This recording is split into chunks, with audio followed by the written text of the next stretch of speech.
ಶ್ರೀ ಸಾಯಿರಾಮ್. ಮಕ್ಕಳಿಗೆಲ್ಲ ಭೌತಶಾಸ್ತ್ರ ಪಾಠಕ್ಕೆ ಸುಸ್ವಾಗತ. ಭೌತಶಾಸ್ತ್ರ ಅಥವಾ ಫಿಸಿಕ್ಸ್ ಅಂತ ಹೇಳ್ತೀವಿ.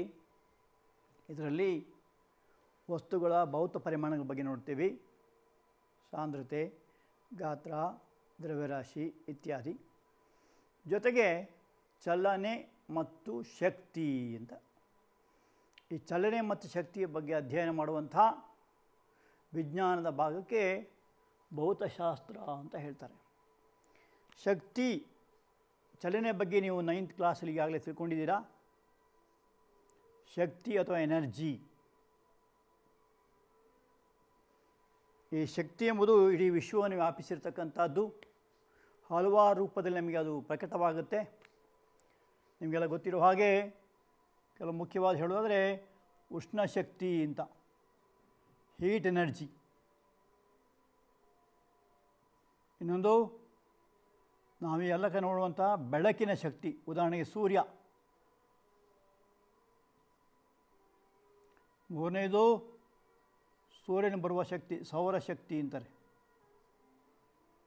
ಹಾಗೆ ಪರಮಾಣು ಶಕ್ತಿ,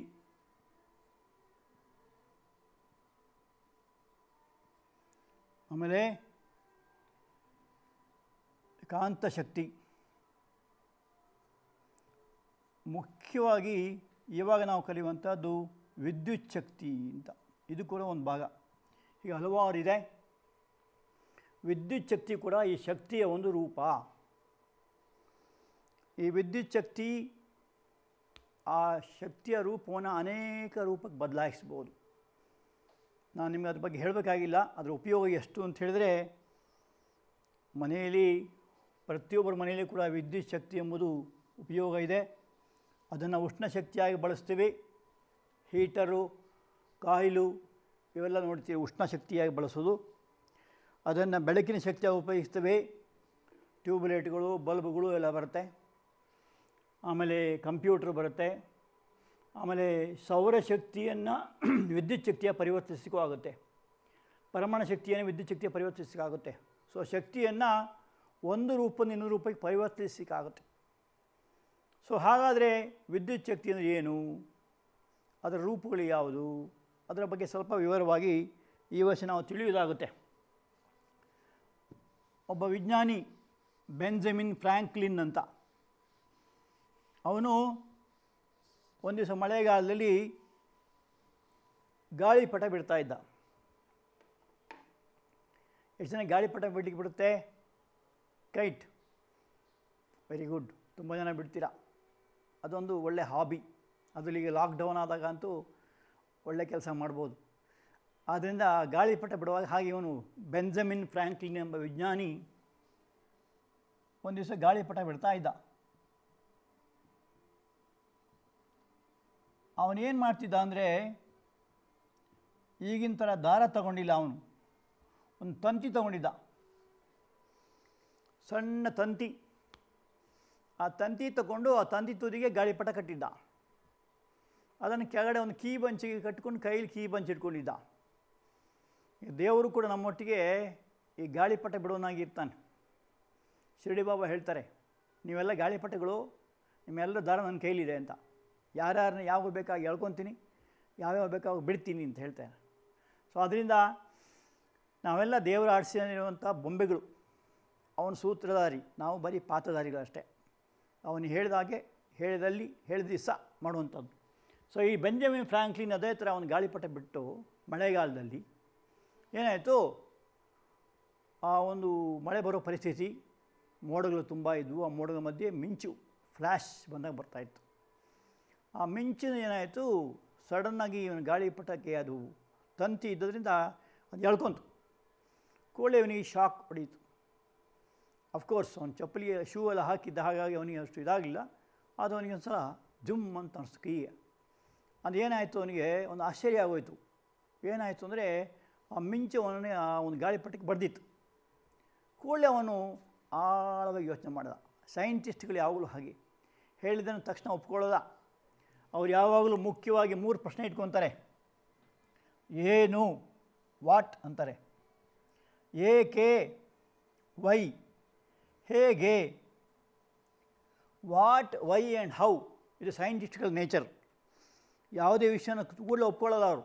ಅವ್ನು ಶಾಕ್ ಹೊಡಿದ ತಕ್ಷಣ ಏನು ಮಾಡ್ದ, ಅವನು ಲ್ಯಾಬೊರೇಟ್ರಿಗೆ ಬಂದ, ಇದು ಯಾಕೆ ಬಂತು, ಹೇಗೆ ಬಂತು, ಏನು ಎತ್ತ ಅಂತ ಹೇಳಿಬಿಟ್ಟು ಅವನು ಏನು ಕಂಡಿಡ್ದ ಅಂದರೆ, ಈ ವಿದ್ಯುತ್ ಶಕ್ತಿಯಲ್ಲಿ ಮುಖ್ಯವಾದ 2 ಆವೇಶಗಳಿದ್ದಾವೆ. ಅದಕ್ಕೆ ಚಾರ್ಜಸ್ ಅಂತ ಹೇಳ್ತಾರೆ. ಸೊ ಆವೇಶಗಳು ಯಾವುದು ಆವೇಶಗಳು ಅಂದರೆ, ಒಂದು ಪ್ಲಸ್ಸು, ಒಂದು ಮೈನಸ್ ಅಂತ. ಇಂಗ್ಲೀಷಲ್ಲಿ ಚಾರ್ಜಸ್ ಅಂತ ಹೇಳ್ತಾರೆ. 2 ಆವೇಶಗಳಿದ್ದಾವೆ, ಒಂದು ಪ್ಲಸ್ಸು, ಒಂದು ಮೈನಸ್ಸು ಅಂತ. ಈ ಮೋಡಗಳ ಮಧ್ಯೆ ಧನ ಆವೇಶ ಅಂತ ಕರೀತಾರೆ, ಮೈನಸ್ ಅಂದರೆ ಋಣ ಆವೇಶ ಅಂತ ಕರೀತಾರೆ. ಮೋಡಗಳ ಮಧ್ಯೆ ಮಿಂಚು ಯಾಕೆ ಉಂಟಾಯಿತು ಅಂತ ಅವನು ಜಿಜ್ಞಾಸೆ ಮಾಡ್ದ. ನಾವುಗಳು ಎಷ್ಟೋ ಸಲ ಮಿಂಚು ನೋಡ್ತಾ ಇರ್ತೀವಿ, ಶಬ್ದ ಗುಡುಗು ಕೇಳಿಸ್ತಾ ಇರುತ್ತೆ. ನಾವು ಅದ್ರ ಬಗ್ಗೆ ಆಳವಾಗಿ ಯೋಚನೆ ಮಾಡೋಕ್ಕೆ ಹೋಗಲ್ಲ. ಗುಡುಗು ಮಿಂಚು ಅಂತೀವಿ ಅಷ್ಟೇ. ಅವನು ಹಾಗಲ್ಲ. ಯಾಕೆ ಮಿಂಚು ಉಂಟಾಯಿತು, ಎಲ್ಲ ಮೋಡಗಳು ಯಾಕೆ ಮಿಂಚು ಉಂಟು ಮಾಡೋದಿಲ್ಲ, ಅದು ಯಾಕೆ ನನ್ನ ಬಟ್ಟಕ್ಕೆ ಬಡೀತು ಅಂತ ಅಲ್ಲಿ ಜಿಜ್ಞಾಸೆ ಮಾಡ್ತಾ ಅವನಿಗೆ ಈ ಒಂದು ಪ್ರಯೋಗ ಗೊತ್ತಾಯಿತು. ಧನ ಮತ್ತು ಋಣ ಅಂತ 2 ಇರುತ್ತೆ ಅಂತ ಹೇಳ್ಬಿಟ್ಟು. ಆಮೇಲೆ ಅದೇ ಥರ ಆವೇಶಗಳನ್ನು ಇನ್ನೆಲ್ಲಿ ಮಾಡಲಿಕ್ಕಾಗತ್ತೆ ಅಂತ ನೋಡ್ದ. ಅವನು ಮುಖ್ಯವಾಗಿ 2 ರೀತಿ ವಿದ್ಯುತ್ ಇದೆ ಅಂತ ಹೇಳ್ದ. 2 ರೀತಿ ವಿದ್ಯುತ್ ಅಂದ್ರೇನು, ಅವನೊಂದು ದಿವಸ ಕೂಂಬಿಂಗ್ ಮಾಡ್ಕೋತಾ ಇದ್ದ.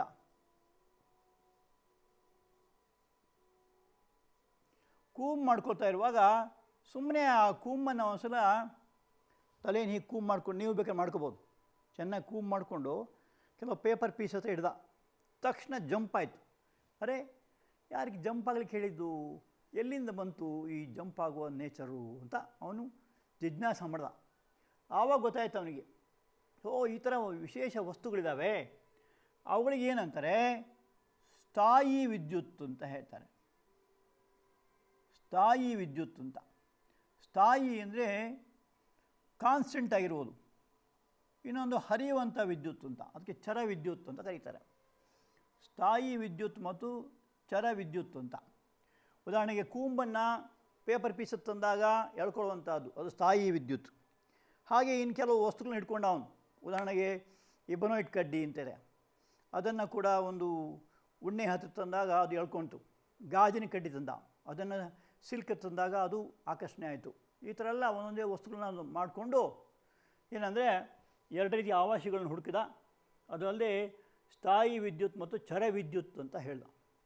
ಹಾಗೆ ವಿದ್ಯುತ್ ಅಂದರೆ ಏನು, ನಿಮ್ಮ ಭಾಷೆಯಲ್ಲಿ ನಾವು ಕರೆಂಟು ಅಂತ. ಕರೆಂಟ್ ಬಂತು, ಕರೆಂಟ್ ಹೋಯಿತು, ಕರೆಂಟ್ ಜಾಸ್ತಿ ಆಯಿತು, ಕರೆಂಟ್ ಕಡಿಮೆ ಆಯಿತು. ಏನು ಕರೆಂಟ್ ಅಂದರೆ, ಅದು ಇಂಗ್ಲೀಷ್ ಪದ. ಕರೆಂಟ್ ಇದು ಇಂಗ್ಲೀಷ್ ಪದ. ಈ ಚರ ವಿದ್ಯುತ್ತನ್ನು ಕರೆಂಟ್ ಇಲೆಕ್ಟ್ರಿಸಿಟಿ ಅಂತ ಕರೀತಾರೆ. ಕರೆಂಟ್ ಇಲೆಕ್ಟ್ರಿಸಿಟಿ, ಅದು ನಮ್ಮ ಭಾಷೆಯಲ್ಲಿ ಕರೆಂಟ್ ಅಂತ ಕರಿತೀವಿ. ಇದನ್ನು ಸ್ಟ್ಯಾಟಿಕ್ ಇಲೆಕ್ಟ್ರಿಸಿಟಿ ಅಂತ ಕರೀತಾರೆ. ಸ್ಥಾಯಿ ವಿದ್ಯುತ್. ಸ್ಥಾಯಿ ವಿದ್ಯುತ್ ಮತ್ತು ಚರ ವಿದ್ಯುತ್ ಅಂತ 2. ಹಾಗೆ ವಿದ್ಯುತ್ ಅಂದರೆ ಏನು, ಅವನು ಮತ್ತು ಕೆಲವು ಪ್ರಯೋಗ ಮಾಡಿ ಅವನಿಗೇನು ಗೊತ್ತಾಯಿತು ಅಂದರೆ, ವಿದ್ಯುತ್ ಅಂದರೆ ಇಲೆಕ್ಟ್ರಾನ್ಗಳ ಪ್ರವಾಹ ಅಂತ ಹೇಳ್ದ. ಇಲೆಕ್ಟ್ರಾನ್ಗಳು ಒಂದು ಕಡೆಯಿಂದ ಇನ್ನೊಂದು ಕಡೆಗೆ ಹೋಗುವಾಗ ಅದಕ್ಕೆ ವಿದ್ಯುತ್ ಅಂತ ಕರೀತಾರೆ ಅಂತ ಹೇಳ್ದ.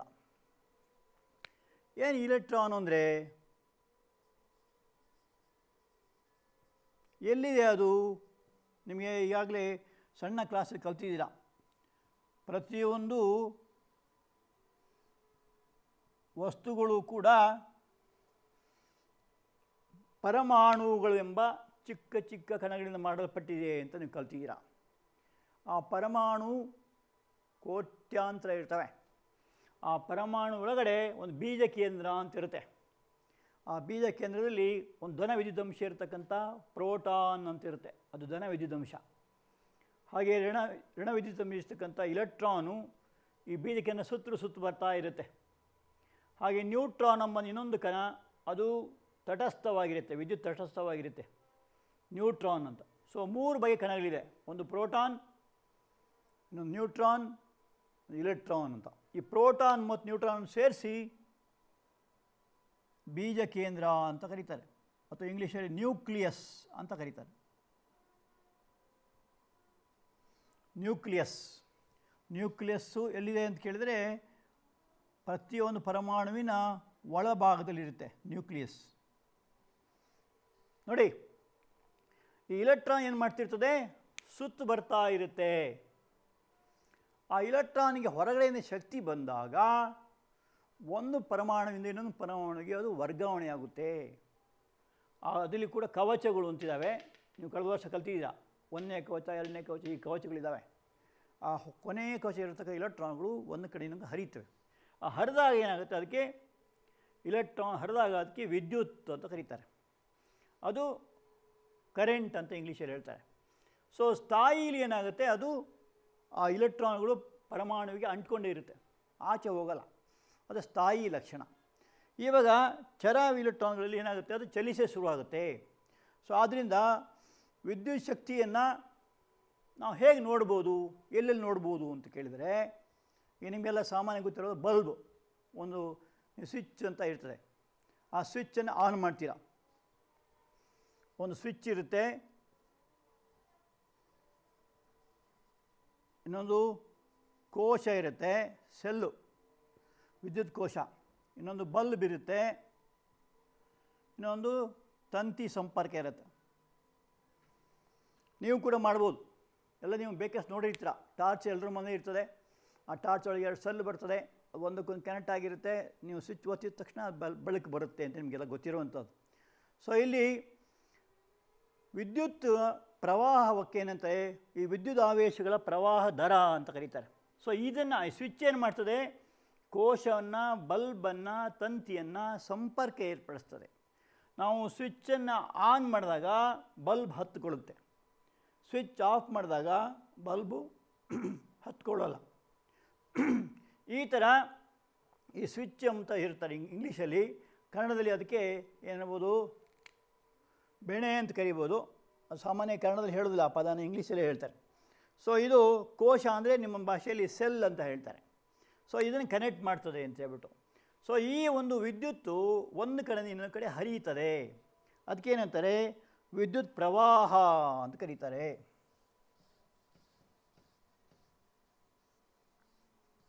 ಈಗ ನೀವು ಸ್ವಿಚ್ ಆನ್ ಮಾಡಿದ ತಕ್ಷಣ ಆ ಎಲೆಕ್ಟ್ರಾನ್ಗಳು ಆ ಬಿಂದುವಿನಿಂದ ಇನ್ನೊಂದು ಬಿಂದುವಿಗೆ ಹರಿಯಕ್ಕೆ ಶುರು ಮಾಡ್ತವೆ. ಆವಾಗ ಅದನ್ನು ವಿದ್ಯುತ್ ಪ್ರವಾಹ ಅಂತ ಕರೀತಾರೆ. ಅದನ್ನು ಚೆನ್ನಾಗಿ ತಿಳ್ಕೊಳ್ಳಿ. ವಿದ್ಯುತ್ ಅಂದರೆ ಏನಂದರೆ ಇಲೆಕ್ಟ್ರಾನ್ಗಳ ಆಟ.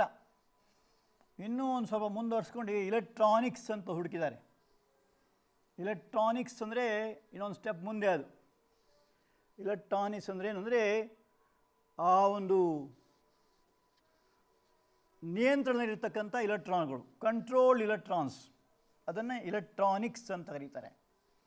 ಇಲ್ಲಿ ನಾವೇ ಕಲಿಯುವಂಥದ್ದು ಹರಿಯುವಂಥ ಇಲೆಕ್ಟ್ರಾನ್ಗಳು, ಒಂದು ಬಿಂದುವಿನ ಇನ್ನೊಂದು ಬಿಂದುವಿಗೆ ಹರಿಯುವಂಥ ಇಲೆಕ್ಟ್ರಾನ್ಗಳು. ಇದಕ್ಕೆ ವಿದ್ಯುತ್ ಪ್ರವಾಹ ಅಂತ ಕರೀತಾರೆ. ಈ ವಿದ್ಯುತ್ ಪ್ರವಾಹ ಅದರ ದರವನ್ನು ಇಲೆಕ್ಟ್ರಾನ್ಗಳ, ಸೊ ವಿದ್ಯುತ್ ಪ್ರವಾಹ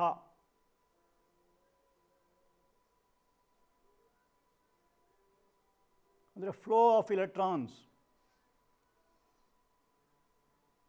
ಇಲೆಕ್ಟ್ರಾನ್ಗಳ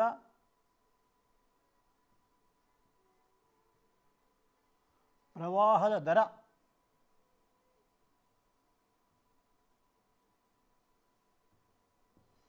rate of flow of electrons, ವಿದ್ಯುದಾವೇಶಗಳ, ಇಲೆಕ್ಟ್ರಾನ್ ಅಂತ ಹೇಳ್ಬೋದು, ವಿದ್ಯುದಾವೇಶ ಅಂತ ಹೇಳ್ಬೋದು. ಸೊ ವಿದ್ಯುದಾವೇಶಗಳ ಪ್ರವಾಹದ ದರ. ನಾನು ನಿಮಗೆ ಆಗಲೇ ಹೇಳಿದಾಗೆ 2 ಥರ ಆವೇಶಗಳಿದ್ದಾವೆ. ಒಂದು ಪಾಸಿಟಿವ್ ಅಂದರೆ ಬರೆಯುವಾಗ ಅದನ್ನು ಐ ಅಂತ ಹೇಳ್ತಾರೆ, ಸಿಂಬಲ್ಲು ಐ ಅಂದರೆ ವಿದ್ಯುತ್ ಪ್ರವಾಹ,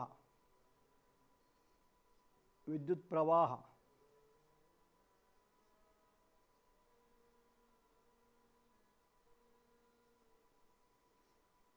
ಕ್ಯೂ ಬೈ ಟಿ ಅಂತ. ಕ್ಯೂ ಅಂದರೆ ವಿದ್ಯುತ್ ಆವೇಶ, ಟಿ ಅಂದರೆ ದರ, ಕಾಲ. ಈ ವಿದ್ಯುದಾವೇಶವನ್ನು ಕೂಲಮ್ ಅಂತ ಒಂದು ಮಾನದಲ್ಲಿ ಅಳೀತಾರೆ. ಇದು ಆ ವಿಜ್ಞಾನಿ ಹೆಸರು, ಕೂಲಮ್ ಅಂತ. ಕಾಲವನ್ನು ಸೆಕೆಂಡಲ್ಲಿ ಅಳೀತಾರೆ. ಈ ವಿದ್ಯುತ್ ಪ್ರವಾಹವನ್ನು ಅಳೆಯುವಂಥ ಒಂದು ಉಪಕರಣ, ಅದರ ಹೆಸರು ಆ್ಯಮ್ಮೀಟರ್ ಅಂತಾರೆ. ಆ್ಯಮ್ಮೀಟರ್ ಅಂದರೆ ಅದನ್ನೇ ಆ್ಯಮ್ಸ್ ಅಂತ ಹೇಳ್ತಾರೆ ಇಂಗ್ಲೀಷಲ್ಲಿ. ಆ್ಯಮ್ಸ್ ಅಥವಾ ಆ್ಯಂಪೀರ್ಸ್ ಅಂತ ಹೇಳ್ತಾರೆ. ಸೊ ಆ್ಯಮ್ಮೀಟರ್ ಎಂಬ ಉಪಕರಣದ ಸಹಾಯದಿಂದ ಇದನ್ನು ಅಳೀತಾರೆ. ಉದಾಹರಣೆ ನೋಡಿ, ಇದು ಆ್ಯಮ್ಮೀಟರ್ ಹೀಗಿರುತ್ತೆ ನೋಡಿ, ಇದು ಆ್ಯಮ್ಮೀಟರ್ ಅಂತ ಕರೀತಾರೆ ಇದಕ್ಕೆ. ಇಲ್ಲಿ ನೋಡಿ, ಈ ಕಪ್ಪು ಬಣ್ಣ ಇದೆಯಲ್ಲ ಇದು ಮೈನಸ್ ತೋರಿಸುತ್ತೆ, ಈ ಕೆಂಪು ಬಣ್ಣ ಇದೆಯಲ್ಲ ಇದು ಪ್ಲಸ್ ತೋರಿಸುತ್ತೆ. ಇವೆರಡನ್ನು ಒಂದು ತಂತಿ ಮುಖಾಂತರ ಯಾವುದೇ ಒಂದು ಕೋಶಕ್ಕೆ ಅಥವಾ ಯಾವುದೇ ಒಂದು ಸರ್ಕ್ಯೂಟಿಗೆ ನಾವೊಂದು ಕನೆಕ್ಟ್ ಮಾಡಿದಾಗ ಇದರಲ್ಲಿ ಎಷ್ಟು ಕರೆಂಟ್ ಹರಿಯುತ್ತೆ ಅಂತ ತೋರಿಸುತ್ತೆ. ಆ ತೋರಿಸೋದು ಯಾವುದ್ರಲ್ಲಿ ತೋರಿಸುತ್ತದೋ ಆ್ಯಮ್ಸಲ್ಲಿ ತೋರಿಸುತ್ತೆ, ಎ ಅಂತ. ಇದು ಲ್ಯಾಬ್ರೇಟ್ರಿ ಮಾಡೆಲ್, ಅಂದರೆ ಇದರಲ್ಲಿ ಚಿಕ್ಕ ಪ್ರಮಾಣ ಮಾತ್ರ ಇದೆ. ಉದಾಹರಣೆಗೆ ಇದರಲ್ಲಿ ತೊಗೊಂಡ್ರೆ ನಿಮಗೆ 0 to 2 ಆ್ಯಮ್ಸ್, 2 ಆ್ಯಮ್ಸ್ ಮಾತ್ರ ಇದೆ. ಆ್ಯಕ್ಚುಲಿ 100 ಆ್ಯಮ್ಸು ಮತ್ತು ಬೇರೆ ಹೈಯರ್ ಯೂನಿಟ್ಸ್ಗೆ ಫ್ಯಾಕ್ಟ್ರಿಗಳೆಲ್ಲ 1000 ಆ್ಯಮ್ಸು ಎಲ್ಲ ಇರ್ತದೆ. ಡಿಫ್ರೆಂಟ್ ಇರುತ್ತೆ. ಆಮೇಲೆ ಕರೆಂಟ್ ಜಾಸ್ತಿ ಬೇಕಾದೆಲ್ಲ ಜಾಸ್ತಿ ಆ್ಯಮ್ಸ್ ಇರುತ್ತೆ. ನಿಮ್ಮ ಕಾಯಿಲಿಗೆಲ್ಲ 5 ಆ್ಯಮ್ಸ್ ಬೇಕಾಗತ್ತೆ. ಇದು ಪ್ರಯೋಗದ ಒಂದು ಮಾಡೆಲ್, ಅದರಿಂದ ಈ 2 ಆ್ಯಮ್ಸ್ ಮಾಡಿದ್ದಾರೆ. ನಿಮ್ಮ ಸೆಲ್ ಇಟ್ಟರೆ ಅದು 1.5 ತೋರಿಸುತ್ತೆ, ಸೆಲ್ಲು ವೀಕ್ ಆಗಿದೆ ಕಮ್ಮಿ ತೋರಿಸುತ್ತೆ. ಸೊ ಇದನ್ನು 2 ತಂತಿ ಮುಖಾಂತರ ನಾವು ಸೇರಿಸ್ಬೇಕಾಗುತ್ತೆ. ಅದಕ್ಕೆ ವಿದ್ಯುತ್ ಮಂಡಲ ಅಂತ ಕರೀತಾರೆ. ವಿದ್ಯುತ್ ಮಂಡಲ ಅಂದರೆ ಅದರಲ್ಲಿ ಒಂದು ಬಲ್ಬ್ ಇರುತ್ತೆ, ಒಂದು ಪ್ರವಾಹದ ನಿರಂತರ ಮತ್ತು ಆವೃತ ಮಾರ್ಗ. ನಿರಂತರವಾಗಿರಬೇಕು, ಆವೃತವಾಗಿರಬೇಕು. ಇಲ್ಲೆಲ್ಲ ಕನೆಕ್ಷನ್ ಅಂತಾರೆ. ನಾವು ವೈರ್ ಸಿಕ್ಸ್ತೀವಲ್ಲ, ಇದು ಕನೆಕ್ಷನ್ ಅಂತಾರೆ. ಈ ಕನೆಕ್ಷನ್ ತುಂಬ ಟೈಟಾಗಿರಬೇಕು, ಇಲ್ಲದ್ರೆ ಅದು ಕೆಲಸ ಮಾಡೋದಿಲ್ಲ. ಸೊ ಈ ಟೈಟಾಗಿರಬೇಕು. ಎಲೆಕ್ಟ್ರಿಕಲ್ ಕನೆಕ್ಷನ್ಸ್ ಎಲ್ಲನೂ ಅಷ್ಟೇ. ಎಲ್ಲ ಲೂಸ್ ಆಯಿತು ಅಂದರೆ ನಿಮ್ಗೆ ಗೊತ್ತಿದೆ, ಶಾರ್ಟ್ ಸರ್ಕ್ಯೂಟ್ ಅಂತ ಹೇಳ್ತಾರೆ.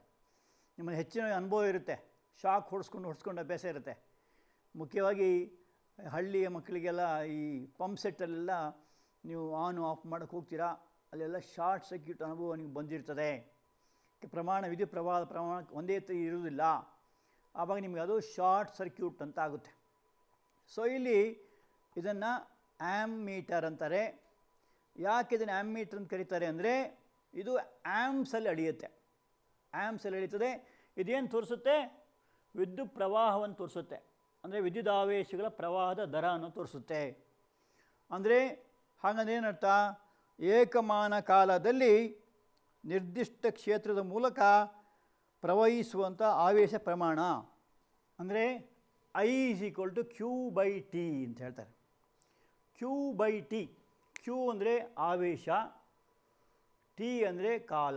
ಕಾಲವನ್ನು ಸೆಕೆಂಡ್ ಅಳಿತೀವಿ, ಆವೇಶವನ್ನು ಕೂಲಂಬಲ್ಲಿ ಅಳಿತೇವೆ. ಉದಾಹರಣೆಗೆ ನಾನು ಆಗಲೇ ಹೇಳಿದೆ ನಿಮಗೆ 3 ಥರ ಕಣಗಳಿರ್ತವೆ. ಒಂದು ಪ್ರೋಟಾನ್ ಅಂತ, ಅದು ಪ್ಲಸ್ ಇರುತ್ತೆ. ಎಲೆಕ್ಟ್ರಾನ್ ಅಂತ, ಅದು ಮೈನಸ್ ಇರುತ್ತೆ. ನ್ಯೂಟ್ರಾನ್ ಅಂತ, ಅದಕ್ಕೆ ಪ್ರಮಾಣ ಇರೋದಿಲ್ಲ, ಆವೇಶ ಇರೋದಿಲ್ಲ. ಆಗ ಅದನ್ನು ಅಳೆಯುವಾಗ ಕೂಲಂಬಲ್ಲಿ ಅಳಿತೇವೆ. ಉದಾಹರಣೆಗೆ ಎಲೆಕ್ಟ್ರಾನ್ ಆದರೆ 1.6 × 10⁻⁻19 1.6 × 10⁻⁻19 ಕೂಲಂಬ್ ಆಗಿರುತ್ತೆ ಒಂದು ಇಲೆಕ್ಟ್ರಾನ್ ಆವೇಶ. ಅದು ಭಾಳ ಚಿಕ್ಕ ಪ್ರಮಾಣ, ಭಾಳ ದೊಡ್ಡದು ತಿಳ್ಕೊಬೇಡಿ. ಇಲೆಕ್ಟ್ರಾನ್ನ ಆವೇಶ ಇಷ್ಟು ಕೂಲಂಬ್ ಆಗಿರುತ್ತದೆ. ಹಾಗೆ ಪ್ರೋಟಾನ್ದು ಕೂಡ ಅಷ್ಟೇ 1.6 × 10⁻+19 ಆಗುತ್ತೆ. ಸೊ ಭಾಳ ಚಿಕ್ಕ ಪ್ರಮಾಣ ಅದು. ಅಂಥದ್ದನ್ನು ಇಲ್ಲಿ ನಾವು ಲೆಕ್ಕಾಚಾರ ಮಾಡ್ಬೋದಾಗತ್ತೆ. ಉದಾಹರಣೆಗೆ ನಿಮಗೀಗ ಈ ಲೆಕ್ಕದಲ್ಲಿ ಯಾವುದೋ ಒಂದು ಲೆಕ್ಕದಲ್ಲಿ ಪ್ರಮಾಣ ಕೇಳ್ತಾರೆ ಅಂತ ತಿಳ್ಕೊಳ್ಳಿ. Q ಬೇಕಾದರೆ I × T ಅಂತ ಆಗುತ್ತೆ.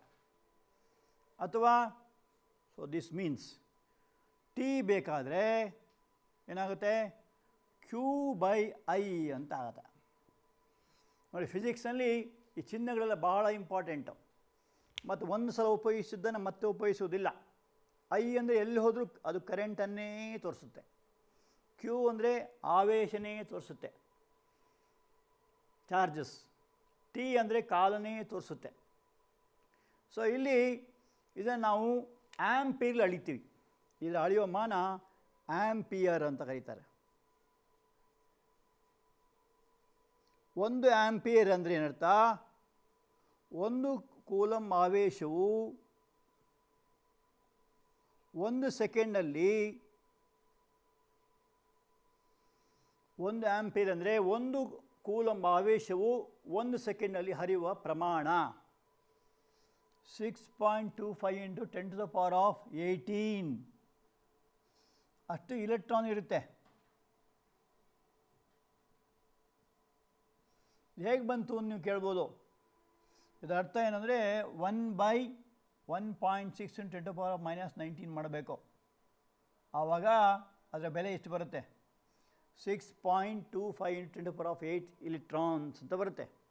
ಸೊ ಇದು ಯಾಕೆ ಹೇಳಿದೆ ಅಂದರೆ, ಈ ಆ್ಯಂಪಿಯರ್ ಎಂಬಂಥದ್ದು ಅಳೆಯುವ ವಿಧಾನ ಹೇಳಿದೆ. ಆಗಲೇ ಉಪಕರಣ ಬಗ್ಗೆ ಹೇಳಿದೆ, ಆ್ಯಮ್ಮೀಟರ್ ಅಂತ ಹೇಳ್ತಾರೆ. ಅದನ್ನು ಹೇಳುವಾಗ ಎಲ್ಲಿ ಹೇಳ್ತಾರೆ? ಎ ಅಂತ, ಡಿಗ್ರಿ ಎ ಅಂತ.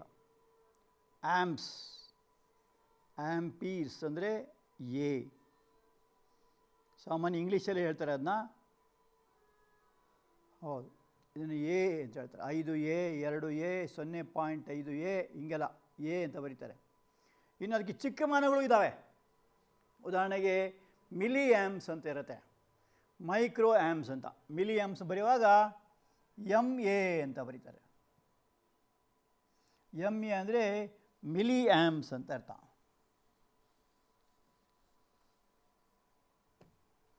ಇದು ನಿಮಗೆ ಇಲೆಕ್ಟ್ರಾನಿಕ್ಸಲ್ಲಿ ಬರುತ್ತೆ, ಮಿಲಿ ಆ್ಯಮ್ಸ್.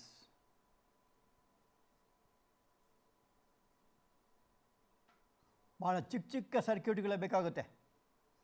ಆಮೇಲೆ ಇನ್ನು ಮೈಕ್ರೋ ಆ್ಯಮ್ಸ್ ಅಂತ ಬರುತ್ತೆ.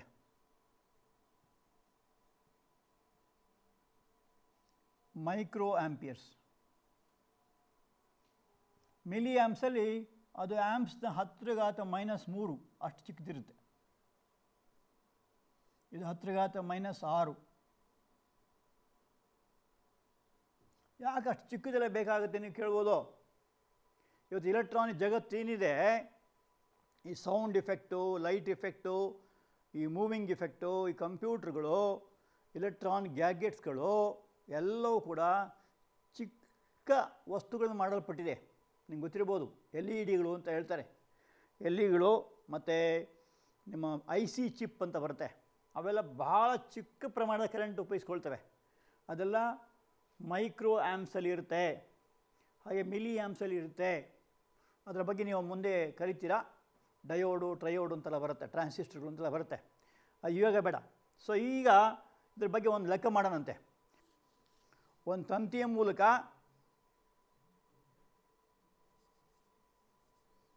ಹರಿಯುವ ವಿದ್ಯುತ್ ಪ್ರವಾಹ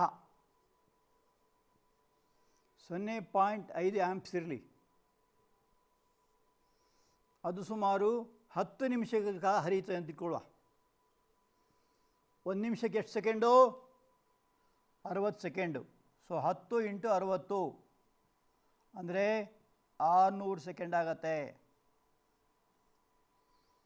ಅಲ್ಲಿ ಏನು ಕೇಳ್ತಾ ಇದ್ದಾರೆ? ವಿದ್ಯುತ್ ಆವೇಶ ಪ್ರಮಾಣ ಎಷ್ಟು ಅಂತ ಕೇಳ್ತಿದ್ದಾರೆ. ಸೊ ವಿದ್ಯುತ್ ಆವೇಶಗಳ ಪ್ರಮಾಣ ಇದು ಟಿ, ಇದು ಐ. ವಿದ್ಯುತ್ ಆವೇಶಗಳ ಪ್ರಮಾಣ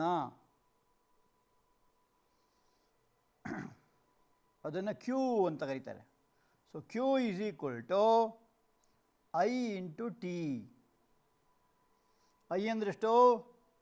0.5. ಟಿ ಅಂದ್ರೆಷ್ಟು? 600. ಗುಣಿಸಿದಾಗ ಎಷ್ಟು ಬರುತ್ತೆ? 6×5 30, 300 ಬರುತ್ತೆ. ಮಾನ ಏನಾದದು? ಅಷ್ಟು ಕೂಲಂಗಳು.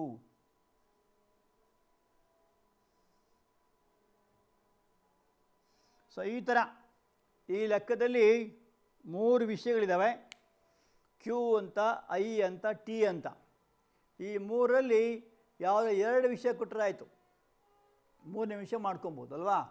ಉದಾಹರಣೆಗೆ ಈ ಲೆಕ್ಕದಲ್ಲಿ ಕ್ಯೂ ಕೊಟ್ಟಿದ್ದಾರೆ, ಕ್ಯೂ ಕೇಳ್ತಿದ್ದಾರೆ, ಐ ಮತ್ತು ಟಿ ಕೊಟ್ಟಿದ್ದಾರೆ. ಹಾಗೆ ನಿಮಗೆ ಏನು ಐ ಕೇಳ್ತಾರೆ ಕೆಲವು ಸಲ, ಕ್ಯೂ ಮತ್ತು ಟಿ ಕೊಟ್ಟಾಗ ಐ ಕೇಳ್ತಾರೆ, ಕೆಲವೊಮ್ಮೆ ಟಿ ಕೇಳ್ತಾರೆ. ಸೊ ಯಾವ ಥರ ಕೇಳಿದ್ರು ಅದು ನಿಮಗೆ ಮಾಡಲಿಕ್ಕೆ ಬರಬೇಕು. ಇದಕ್ಕೇನಂತಾರೆ, ವಿದ್ಯುದಾವೇಶಗಳು ಅಂತ ಕರೀತಾರೆ.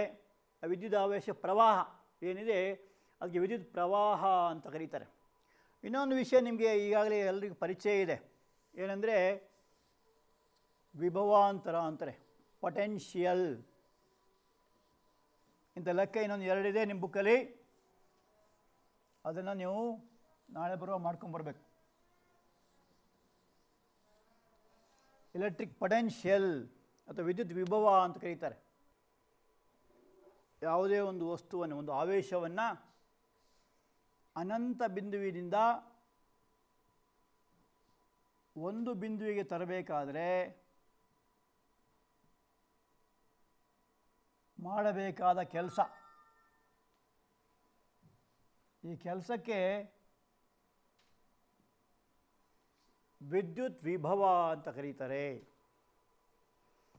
ಈ ವಿಭವ, 2 ವಿಭವಗಳ ನಡುವಿನ ಅಂತರಕ್ಕೆ ಏನಂತಾರೆ, ವಿಭವಾಂತರ ಅಂತ ಕರೀತಾರೆ. ಇಂಗ್ಲೀಷಲ್ಲಿ ಪೊಟೆನ್ಷಿಯಲ್ ಡಿಫರೆನ್ಸ್ ಅಂತಾರೆ, ಅಥವಾ ಪಿ ಡಿ ಅಂತ ಶಾರ್ಟಾಗಿ, ಪೊಟೆನ್ಷಿಯಲ್ ಡಿಫರೆನ್ಸ್. ಈ ಪದ ಯಾಕೆ ಹೇಳ್ತಾ ಇದ್ದೀನಿ ಅಂದರೆ, ನೀವೆಲ್ಲ ಪಿ ಯು ಸಿ ಹೋದಾಗ ಇದೆಲ್ಲ ಮತ್ತೆ ಅಲ್ಲಿ ಹೇಳ್ತಾರೆ, ಇದನ್ನೇ ಪೊಟೆನ್ಷಿಯಲ್ ಡಿಫರೆನ್ಸ್, ಪಿ ಡಿ ಅಂತ ಹೇಳ್ತಾರೆ. ಸೊ ಅದಕ್ಕೆ ವಿದ್ಯುತ್ ವಿಭವಾಂತರ ಅಂತ ಕರೀತಾರೆ. ವಿಭವಾಂತರ ಅಂದರೆ 2 ಬಿಂದುಗಳ ನಡುವೆ ಒಂದು ಏಕಮಾನ ಆವೇಶವನ್ನು ಒಂದು ಬಿಂದುವಿನಿಂದ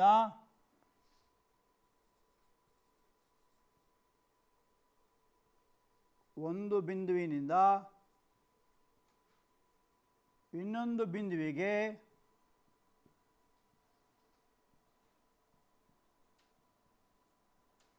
ತರಲು ಮಾಡಬೇಕಾದ ಕೆಲಸ ಇದು. ಕೆಲಸಕ್ಕೆ ಇಂಗ್ಲೀಷ್ನಲ್ಲಿ ವರ್ಕ್ ಅಂತ ಹೇಳ್ತಾರೆ. ವಿಭವಾಂತರ ಅಂತಾರೆ, ವಿಭವ ಅಂತರ. ಉದಾಹರಣೆ ನಿಮ್ಮ ಸೆಲ್ ತಗೊಂಡ್ರೆ ಆ ಸೆಲ್ನ ವಿಭವಾಂತರ ಇದೆಯಲ್ಲ 1.5 ವೋಲ್ಟ್ಸ್ ಅಂತ. ಇದನ್ನು ಅಳೆಯುವ ಮಾನ ವೋಲ್ಟ್ ಅಂತ. ವೋಲ್ಟಾಮೀಟರ್ ಅಂತ ಕೇಳಿಬೋದು. ಅದೇ ಥರ ಇದೊಂದು ವೋಲ್ಟ್ ಮೀಟರ್ ಅಂತ. ಇದು ವಿಜ್ಞಾನಿ ಹೆಸರು, ಅವನ ಹೆಸರು ಇಟ್ಟಿದ್ದಾರೆ. ಈ ವಿಭವಾಂತರನ್ನು ನಾವು ವಿ ಅಂತ ಕರೆದರೆ, ಕೆಲಸವನ್ನು ಡಬ್ಲ್ಯೂ ಅಂತ ಕರೆದರೆ, ಕ್ಯೂ ಅಂದರೆ ಆವೇಶ, ಇದು ಕೆಲಸ, ಅವನ್ನ ಜೂಲಲ್ಲಿ ಅಳೀತಾರೆ.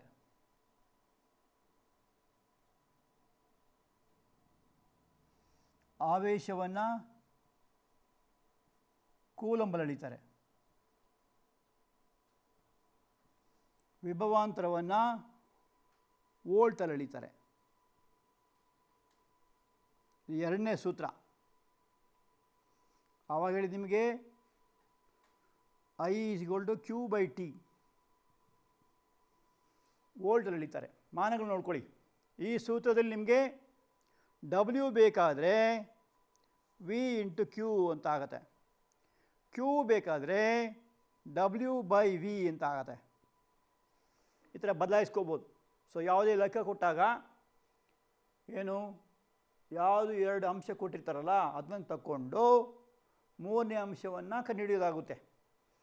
ಇದಕ್ಕೆ ಯಾಕೆ ಈ ಹೆಸರು ಬಂತು ಅಂದರೆ, ಇದನ್ನು ಹುಡುಕಿದವನು ವೋಲ್ಟ್ ಎಂಬಂಥ ವಿಜ್ಞಾನಿ. ಹಾಗೆ ಈ ಒಂದು ಅಳೆಯುವಂಥ ಒಂದು ಸಾಧನ, ಅದರ ಹೆಸರು ವೋಲ್ಟ್ ಮೀಟರ್ ಅಂತ ಹೇಳ್ತಾರೆ. ಆಗ ನಿಮಗೆ ಸ್ವಲ್ಪ ಹೊತ್ತು ಮೊದಲು ಆ್ಯಮ್ಮೀಟರ್ ಅಂತ ಹೇಳಿದೆ, ಇವಾಗ ಹೇಳ್ತಾ ಇರೋದು ವೋಲ್ಟ್ ಮೀಟರ್. ಅದನ್ನು ವಿ ಅಂತ ಕರೀತಾರೆ. ಅದು ಹೇಗೆ ಮಾಡ್ತಾರೆ, ಹೆಂಗೆ ಕೆಲಸ ಮಾಡುತ್ತೆ ಅಂತ ಮುಂದೆ ಬರುತ್ತೆ ನಿಮಗೆ ನೋಡಿ. ಇದು ವೋಲ್ಟ್ ಮೀಟರ್. ನೋಡಿ, ಈ ವಿಭವಾಂತರ ಅಳಿಲಿಕ್ಕೆ ಉಪಯೋಗಿಸುವ ಉಪಕರಣ ಯಾವುದು? Volt meter. ಸ್ವಲ್ಪ ನಿಮಗೆ ಆಗ ಹೇಳಿದರೆ ಯಾವುದು? ವಿದ್ಯುತ್ ಪ್ರವಾಹ ಅಳೆಯುವಂಥದ್ದು, ಅದು ಆ್ಯಮ್ಮೀಟರ್. ಅದು ಎಲ್ಲಿ ಬರೆದಿದೆ, ಇದು ವಿ ಅಂತ ಬರೆದಿದೆ ನೋಡಿ. ವಿ ಅಂದರೆ ವೋಲ್ಟ್ ತೋರಿಸುತ್ತೆ. ಇದರಲ್ಲಿ 0 ಇಂದ 10, ಇದು ಪ್ರಯೋಗಶಾಲೆಯ ಒಂದು ವೋಲ್ಟ್ ಮೀಟರ್. ಇದು ಅದಕ್ಕೆ ಇದರಲ್ಲಿ ವೋಲ್ಟ್ ಅಂತ ಹೆಚ್ಚು ತೋರಿಸೋದಿಲ್ಲ. ಇನ್ನು ದೊಡ್ಡ ದೊಡ್ಡ ವೋಲ್ಟ್ ತೋರಿಸುವಂಥ ಮೀಟರ್ಗಳು ಇರ್ತವೆ. ಇದು ಹೇಗೆ ಕೆಲಸ ಮಾಡುತ್ತೆ ಏನು ಅಂತ ನೀವು ಮುಂದೆನೇ ಕಲಿತೀರಾ. ಸದ್ಯಕ್ಕೆ ನೀವು ಇದು ತಿಳ್ಕೊಳ್ಳಿ. ನೋಡಿ, ಇಲ್ಲಿ 2 ಟರ್ಮಿನಲ್ಸ್ ಇದೆ. ಇದು ಮೈನಸ್, ಕಪ್ಪು ಬಣ್ಣ ಇದೆಯಲ್ಲ, ಇದು ಮೈನಸ್, ಈ ಕೆಂಪು ಬಣ್ಣದ್ದು ಪ್ಲಸ್. ಈ ತಂತಿಗಳನ್ನ ಇಲ್ಲಿ ಸೇರಿಸ್ಬೇಕು, ಯಾವುದೇ ಒಂದು ಸರ್ಕ್ಯೂಟಿಗೆ ಸೇರಿಸ್ಬೇಕಾಗತ್ತೆ. ಆಮೇಲೆ ಟೈಟಾಗಿ ಅದನ್ನು ಬಿಗಿಬೇಕಾಗುತ್ತೆ. ನೆನ್ಪಿಟ್ಕೊಳ್ಳಿ, ಮುಖ್ಯ ಪಿ ಯು ಸಿಲಿ ನೀವು ಪ್ರಯೋಗ ಮಾಡಬೇಕಾಗತ್ತೆ ನೀವೇ.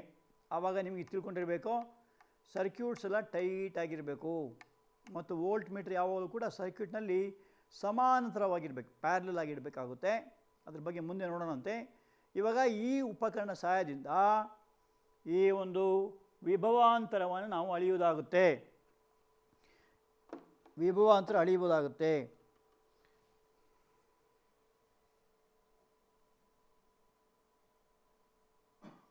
ಆಮೇಲೆ ಒಂದು ಡಿಫರೆನ್ಸ್ ನೋಡ್ಕೊಳ್ಳಿ. ಇನ್ನೊಂದು ವೋಲ್ಟಾ ಮೀಟರ್ ಅಂತ ಬರುತ್ತೆ. ನಿಮಗೆ 8ನೇ ಕ್ಲಾಸಿಗೆ ಬಂದಿತ್ತು. ವೋಲ್ಟಾ ಮೀಟರ್ ಅಂತ ಒಂದು ಬರುತ್ತೆ. ನೀರಿನ ವಿದ್ಯುತ್ ವಿಭಜನೆ, ತಾಮ್ರ ಸಲ್ಫೇಟ್ ದ್ರಾವಣ ವಿದ್ಯುತ್ ವಿಭಜನೆ ಎಲ್ಲ ಬರುತ್ತೆ. ಅದು ವೋಲ್ಟಾ ಮೀಟರ್. ಇದು ವೋಲ್ಟ್ ಮೀಟರ್. ವೋಲ್ಟ್ ಮೀಟರ್ ಅಂದರೆ ಈ ಒಂದು ವೋಲ್ಟ್ ಅಂತ ತಿಳಿಸುವಂಥದ್ದು ಅಂತ ಹೇಳಿಬಿಟ್ಟು. ಈಗ ಇಲ್ಲಿ ಕೆಲಸ ಮತ್ತು ಆವೇಶದ ಅನುಪಾತ ಏನಿದೆ ಅದು ವಿಭವಾಂತರ ತೋರಿಸುತ್ತೆ. ಈಗ ಉದಾಹರಣೆ 1 ವೋಲ್ಟ್ ಅಂದರೆ ಏನು ಅಂತ ಪರೀಕ್ಷೆ ಕೇಳ್ತಾರೆ. ನಿರೂಪಿಸಿ 1 ವೋಲ್ಟ್ ಅಂತ. 1 ವೋಲ್ಟ್ ಅಂದರೆ 1 ಕೂಲಂಬ್ ವಿದ್ಯುತ್ ಆವೇಶವನ್ನು ಒಂದು ಬಿಂದುವಿನಿಂದ ಇನ್ನೊಂದು ಬಿಂದು ತರಲಿಕ್ಕೆ 1 ಜೂಲ್ ಕೆಲಸ ಮಾಡಿದರೆ ಅದಕ್ಕೆ 1 ವೋಲ್ಟ್ ಅಂತ ಕರೀತಾರೆ.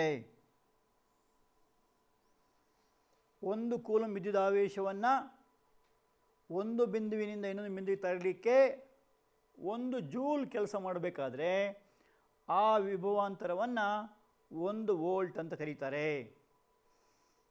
ಇದನ್ನು ವೋಲ್ಟ್ ಮೀಟರ್ ಸಹಾಯದಿಂದ ತಿಳಿಯಬಹುದು. ಈಗ ಸಂಬಂಧಪಟ್ಟಾಗ ಒಂದು ಲೆಕ್ಕ ಮಾಡೋಣಂತೆ. ಉದಾಹರಣೆಗೆ 2 ವೋಲ್ಟ್ ವಿಭವಾಂತರ ಇರುವ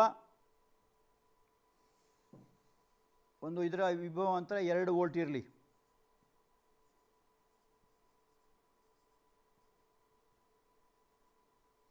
ಎರಡು ವೋಲ್ಟ್ ವಿಭವಾಂತರ ಇರುವ 12 ವೋಲ್ಟ್ ವಿಭವಾಂತರ ಇರುವ 2 ಬಿಂದುಗಳ ನಡುವೆ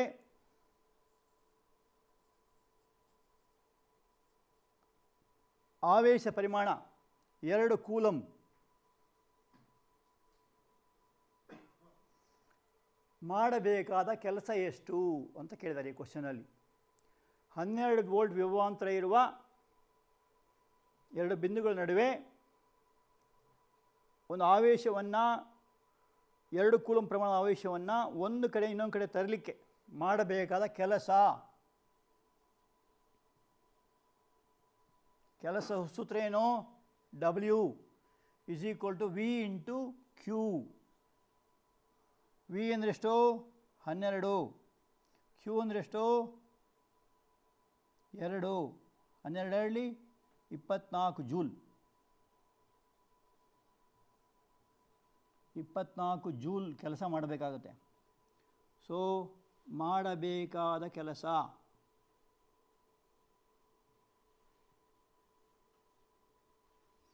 ಇದೆಲ್ಲ 1 ಮಾರ್ಕ್ ಪ್ರಶ್ನೆಗಳು. ಅರ್ಥ ಆಯ್ತು ಹೇಗೆ ಅಂತ? ಏನು ಕೇಳಿದರೆ ಕ್ವಶನಲ್ಲಿ 12 ವೋಲ್ಟ್ ವಿಭವಾಂತರವುಳ್ಳ 2 ಬಿಂದುಗಳ ನಡುವೆ 2 ಕೂಲಂಬ್ ವಿದ್ಯುದಾವೇಶವನ್ನು ಒಂದು ಬಿಂದು ಇನ್ನೊಂದು ಬಿಂದುವಿಗೆ ತರಲಿಕ್ಕೆ ಮಾಡಬೇಕಾದ ಕೆಲಸ ಎಷ್ಟು ಅಂತ ಕೇಳಿದ್ದಾರೆ. ಸೊ ಕೆಲಸ = V × Q. ವಿ ಅಂದರೆ 12 × 2 24 ಜೂಲ್ ಅಂತ ಹೇಳ್ತಾರೆ. ಜೂಲ್ ಎಂಬುದು ಅದು ಕೂಡ ವಿಜ್ಞಾನಿಯ ಹೆಸರು, ಜಾನ್ ಫ್ರಿಸ್ಟಾಲ್ ಜೂಲ್ ಅಂತ. ನೋಡಿ, ಚಿತ್ರ ಇದೆ ಅದರಲ್ಲಿ, ನಿಮ್ಮ ಇದರಲ್ಲಿ ಚಿತ್ರ ಕಾಣಿಸುತ್ತೆ ನೋಡಿ, ಅದು ಜೂಲ್ನ ಚಿತ್ರ. ಆ ಜಾನ್ ಫ್ರಿಸ್ಟಾಲ್ ಜೂಲ್ ಅಂತ ಅವನ ಬಗ್ಗೆ ನಿಯಮ ಕೂಡ ಇದೆ, ಅದನ್ನು ಮುಂದೆ ನೋಡುವಂತೆ. ಸೊ ಇದು ಒಂದು ಭಾಳ ಮುಖ್ಯವಾದ ಇದೊಂದು ಅಂಶ. ಒಂದನೇದು ವಿದ್ಯುತ್ ಪ್ರವಾಹ ನೋಡಿದ್ವಿ, ಇವಾಗ ವಿದ್ಯುತ್ ವಿಭವ ಅಂತ ನೋಡಿದ್ದೀವಿ. ಇನ್ನು ಇವೆರಡಕ್ಕೆ ಸಂಬಂಧಪಟ್ಟ ಹಾಗೆ ಒಂದು ನಿಯಮ ಬರುತ್ತೆ, ಅದನ್ನು ಓಮನ ನಿಯಮ ಅಂತ ಹೇಳ್ತಾರೆ. ಅದನ್ನು ಮುಂದಿನ ಕ್ಲಾಸ್ ನೋಡೋಣ. ಇದಕ್ಕೆ ಮೊದಲು ನಾಳೆ ದಿವಸ ಬರುವಾಗ ನೀವು ಆ ಹೋಮ್ವರ್ಕನ್ನು ಮಾಡ್ಕೊಂಬರಬೇಕು. ಏನು ಹೋಮ್ವರ್ಕು?